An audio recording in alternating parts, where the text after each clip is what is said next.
사도행전 2장 22절부터 41절 말씀. 하나님의 말씀. 사도행전 2장 22절부터 41절까지의 말씀. 저와 여러분들이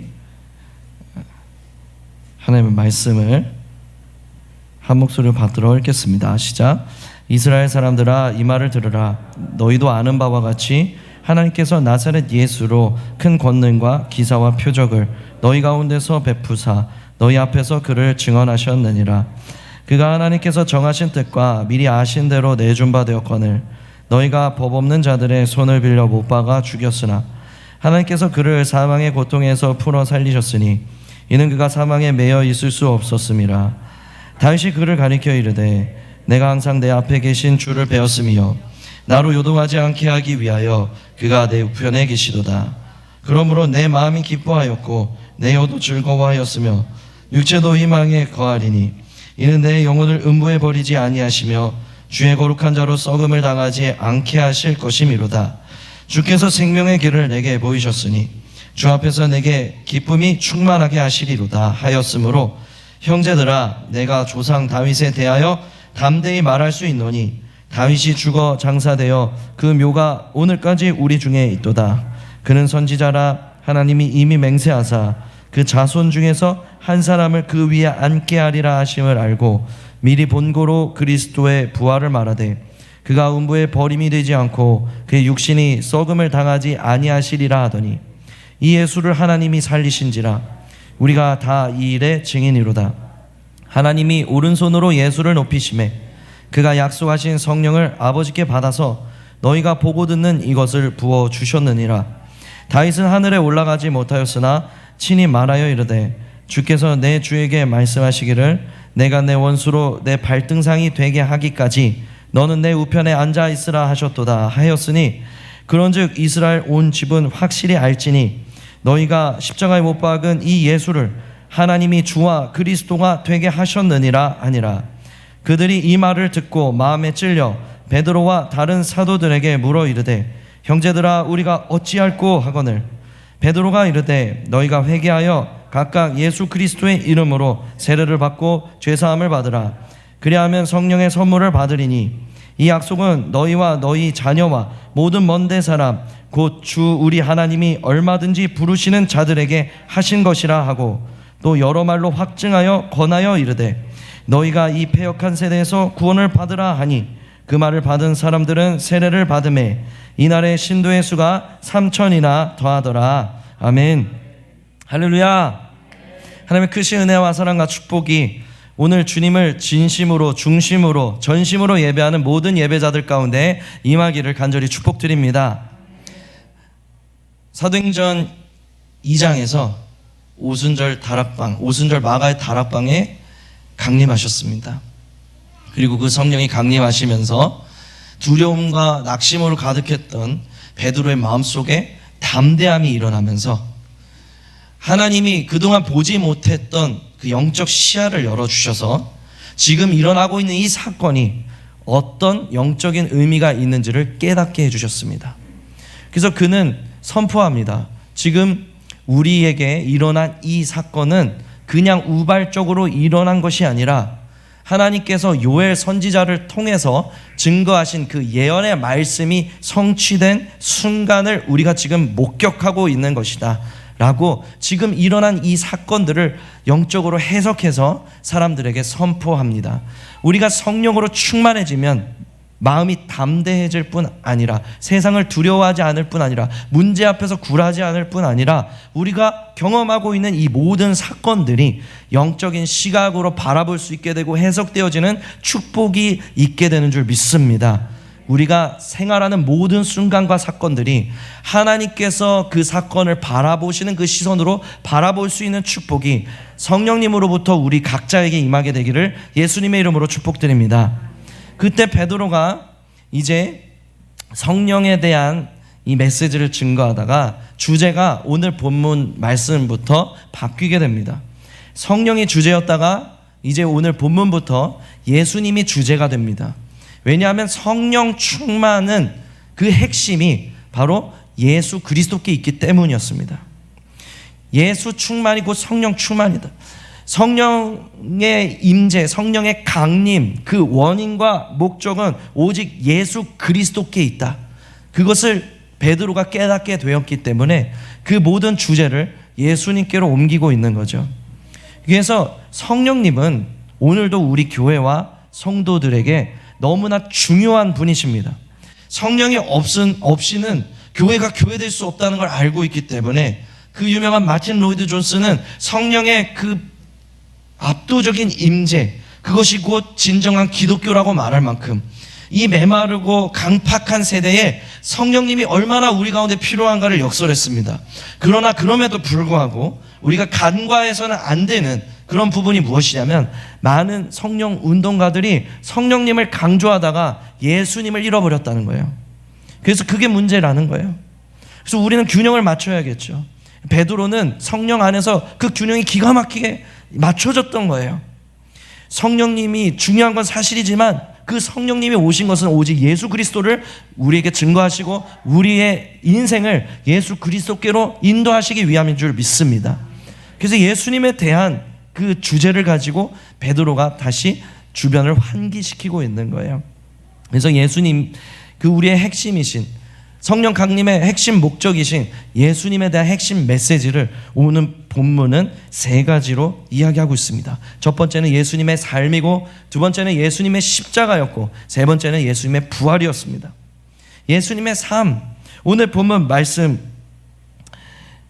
보니까 22절에서 너희도 아는 바와 같이 하나님께서 나사렛 예수로 큰 권능과 기사와 표적을 너희 가운데서 베푸사 너희 앞에서 그를 증언하셨느니라 라고 그렇게 증거하고 있습니다. 하나님께서 예수 그리스도를 통해서, 예수님의 삶을 통해서 큰 기적과 기사와 권능과 능력을 너희 가운데서 행하셨느니라. 사람이 없는 사막 한가운데서 베푸신 것이 아니라 사람이 많은 갈릴리, 가버나움, 예루살렘 이런 곳에서 사람들 다 보라고 그런 일들을 행하셨다는 거예요. 그래서 그 예수님의 삶을 왜 그렇게 사람들에게 오픈하셨냐면, 오늘 본문 말씀에 의하면 너희 앞에서 그를 증언하셨느니라. 하나님을 증거하게 하시고 어떤 목적이 있었다는 거예요. 예수님의 삶에는 어떤 목적이 있었다는 거예요. 무엇이냐면 예수님의 삶을 보고 우리가 하나님을 보았어야 된다는 거예요. 하나님을 알았어야 된다는 거예요. 하나님을 경험했어야 된다는 거예요. 예수님의 삶을 보고. 그런 의미에서 오늘 예수 그리스도를 내 마음에 모시고 사는 저와 여러분의 삶을 통해서 하나님이 증거되어야 되는 줄 믿습니다. 하나님이 보이셔야 되는 줄 믿습니다. 하나님이 나타나셔야 되는 줄 믿습니다. 그것이 하나님이 우리에게 성령을 통해서 예수 그리스도를 우리 안에 주신 목적이라는 거예요. 두 번째로 예수님의 십자가에 대해서 이야기하고 있습니다. 예수님의 십자가. 예수님의 십자가에 대해서 23절에 보니까 그가 하나님께서 정하신 뜻과 미리 아신 대로 이런 표현을 쓰고 있습니다. 즉 십자가라는 것은 갑자기 예수님께서 무기력하게 십자가에 끌려가신 것이 아니라 미리 아신 바, 미리 계획하신 바, 미리 아셨고 미리 계획하셨고 미리 준비하셨고, 그래서 주체적으로 주도적으로 십자가를 지셨다는 것을 의미하는 것입니다. 예수님은 십자가를 기꺼이 지셨습니다. 미리 준비하시고 계획하시고 그것을 주도적으로 지고 가셨습니다. 그런데 이 십자가의 무게가 우리의 죄의 무게라는 것을 우리가 알아야 합니다. 이 프랑크 왕국의 일대 국왕이었던 크로비스 1세가 예수 그리스도를 영접하고 나서 이 랭스 주교에게 성경 교육을 받는데, 이 본디오 빌라도 앞에서 고난을 당하시는 예수님의 이야기를 듣다가 너무 분개해서 칼을 빼들고, 내가 그 시절에 살았으면 이 빌라도를 잡아 죽이고 예수님을 구출했을 텐데요, 그렇게 얘기를 하니까 랭스 주교가 예수님을 죽인 것은 빌라도가 아니라 바로 클로비스 당신이요 이야기했다고 하죠. 예수님의 십자가가 남의 이야기가 되면 우리에게 전혀 감동이 없습니다. 지식 그 이상의 것이 될 수 없습니다. 예수님의 십자가가 내 죄와 내 욕심의 무게라는 것을 우리는 깨닫는 정도만큼 성령을 말미암아 우리에게 주시는 그 은혜를 깊이 누릴 수 있게 될 것입니다. 세 번째로 예수님의 부활에 대해서 이야기하고 있습니다.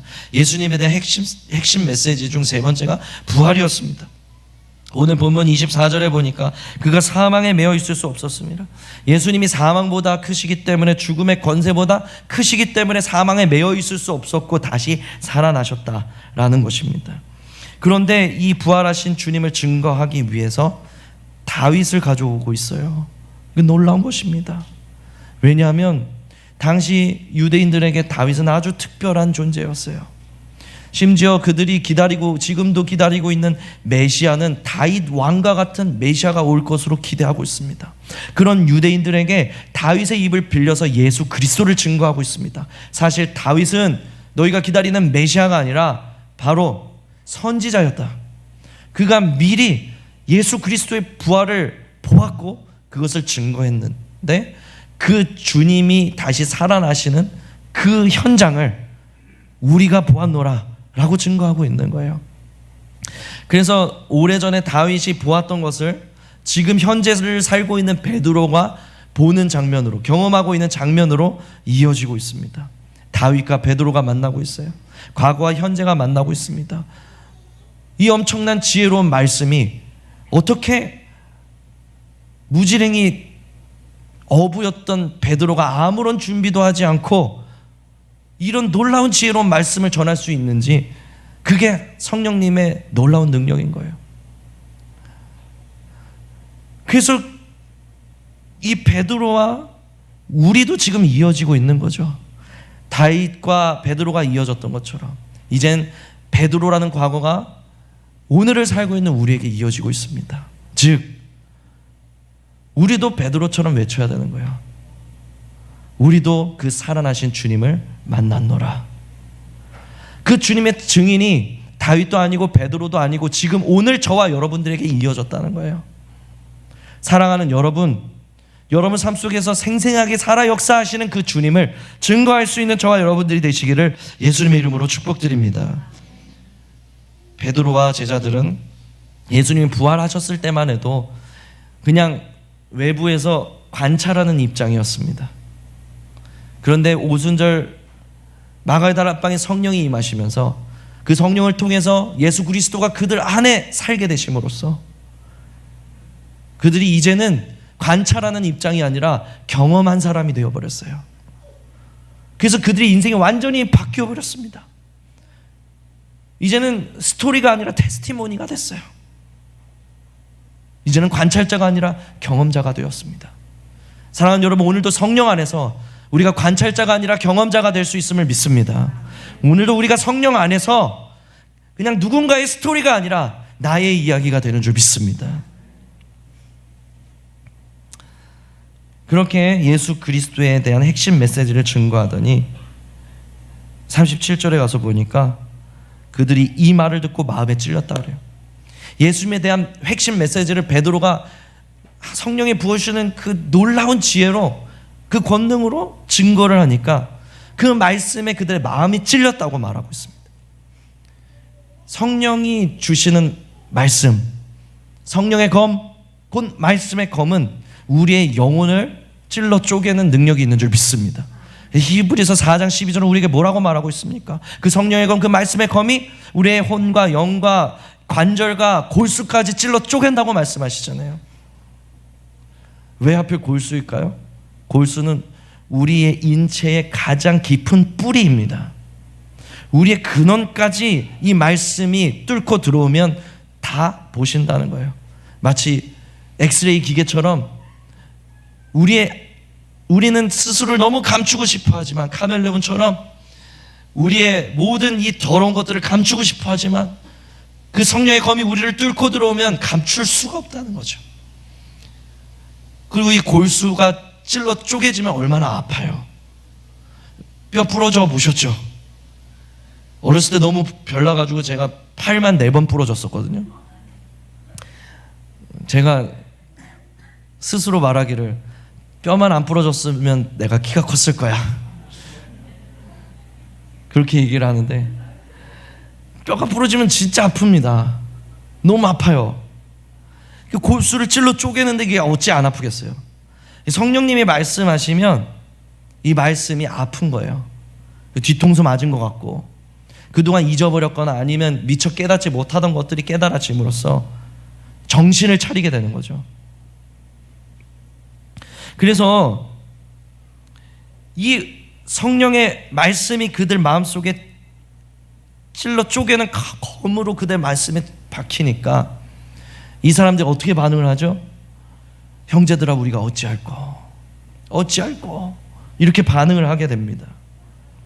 그러니까 여러분, 우리가 오늘도 그리고 내일도 계속해서 예배 드리는 동안에 말씀을 받았다는 것은, 와, 설교 잘하네, 이거는 설교를 받은 게 아니에요. 하나님 말씀을 받은 것이 아닙니다. 진짜 우리가 말씀을 받게 되면 어떻게 되냐면, 하나님 오늘 내게 말씀하셨어.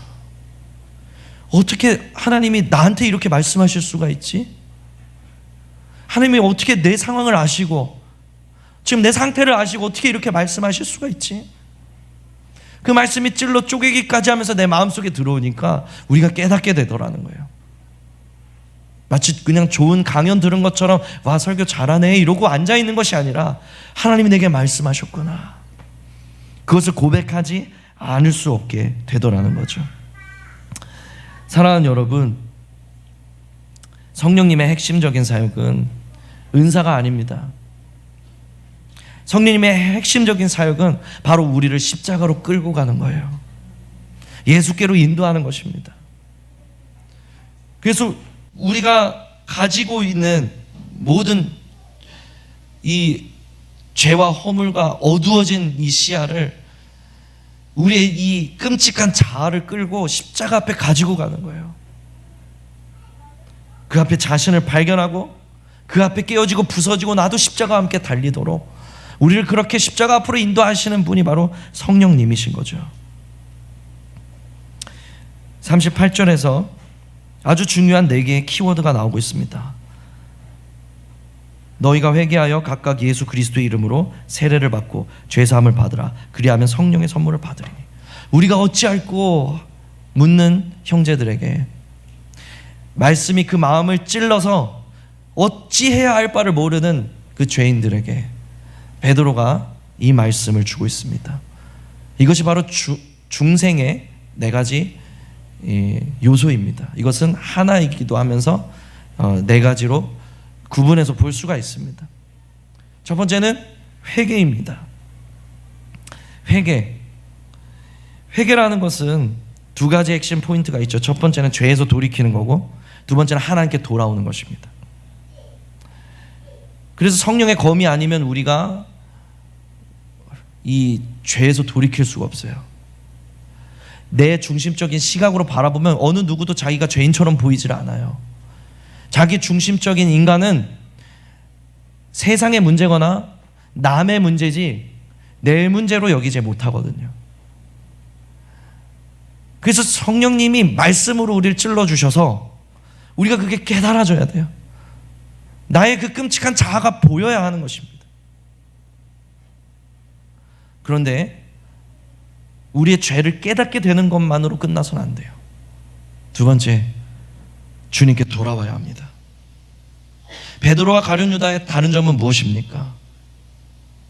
가룟 유다는 자기의 죄를 깨닫고 자기의 죄를 스스로 처리했습니다. 베드로는 자기의 죄를 깨닫고 주님 앞에 나와 엎드렸습니다. 면목 없지만, 자격 없지만 자기의 죄를 깨닫고 주님 앞에 돌아온 탕자처럼 돌아오는 자녀들이 소망이 있는 줄 믿습니다. 그게 바로 회개예요. 그 다음에 이 회개한 영혼들이 가장 먼저 순종해야 될 것은, 순종해야 될 명령은 바로 세례입니다. 세례.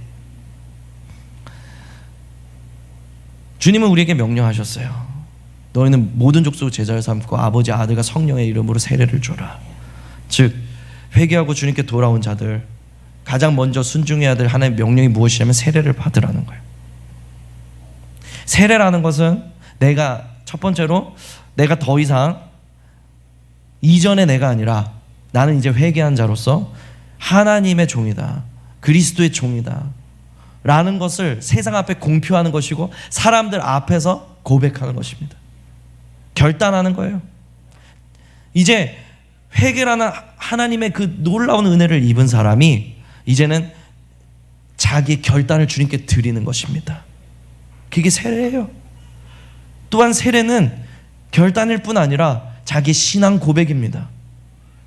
그래서 성경에 따르면 세례는 어떤 신앙의 고백이냐면 우리가 물에 잠길 때 옛사람은 함께 죽었고 우리가 물에서 건짐 받을 때 나는 주님과 함께 다시 살게 되었다는 나의 신앙의 고백으로서 세례를 드리는 것입니다.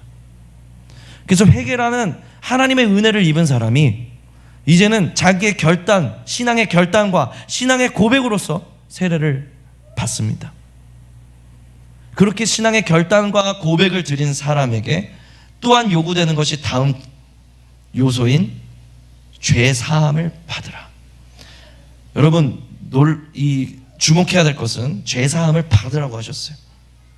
2000년 전에 이미 죄 사함의 역사는 예수 그리스도의 십자가의 사역으로 말미암아 완성되었습니다. 남은 것은 그것을 믿고 받아들이는 거예요.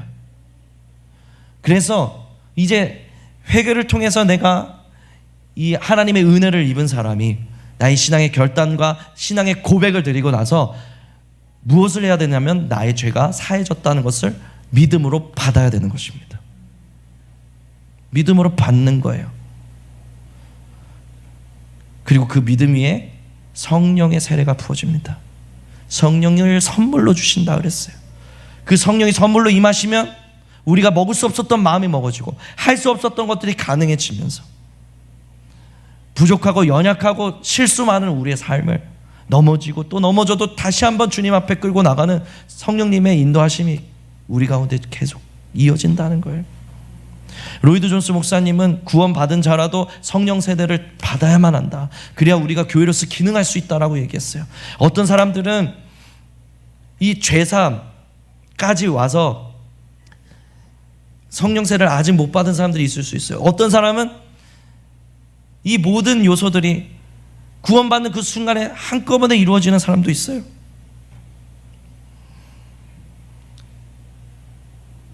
중요한 것은 우리가 거듭난 사람들로서 이런 회개의 복음, 구원의 복음, 하나님의 은혜의 복음을 우리가 희석하지 말고 들어야 하며 선포해야 된다는 거예요.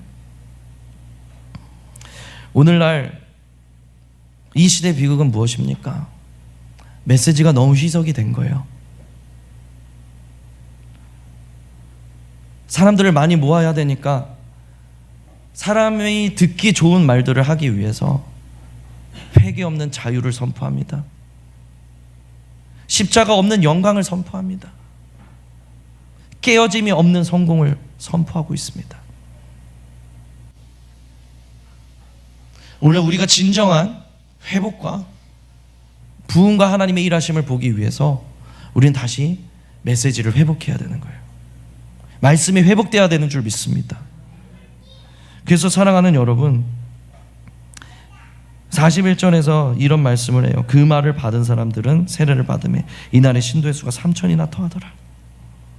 말씀을 받았대요. 이게 얼마나 귀한 표현입니까? 사랑하는 여러분, 우리가 진짜 살아있는 말씀, 생명의 말씀, 회개의 복음, 은혜의 복음을 선포할 때 진짜 받는 사람들이 있을 줄 믿습니다. 우리가 세상이 아니라 사람이 아니라 하나님의 말씀을 붙들고 다시 한번 새로워질 때 그 말씀을 받는 자들이 일어나게 될 줄로 믿습니다. 그러므로 사랑하는 성도 여러분, 우리 함께 이 시대를 위해서, 우리 교회를 위해서 기도했으면 좋겠습니다. 하나님, 이 교회에 주님의 말씀을 부어주시옵소서. 살아있는 성령의 음성을 부어주시옵소서. 그래서 말씀 충만, 예수 충만하여 불과 바람 같은 성령님이 오늘 이 시대에 우리 온 교회와 모든 성도들 가운데 내려오게 하여 주시옵소서. 이것이 저와 여러분들의 기도가 되시기를 예수님의 이름으로 축복드립니다. 우리 함께 찬양 부르고 기도로 나아가시겠습니다. 예수 우리 왕이여,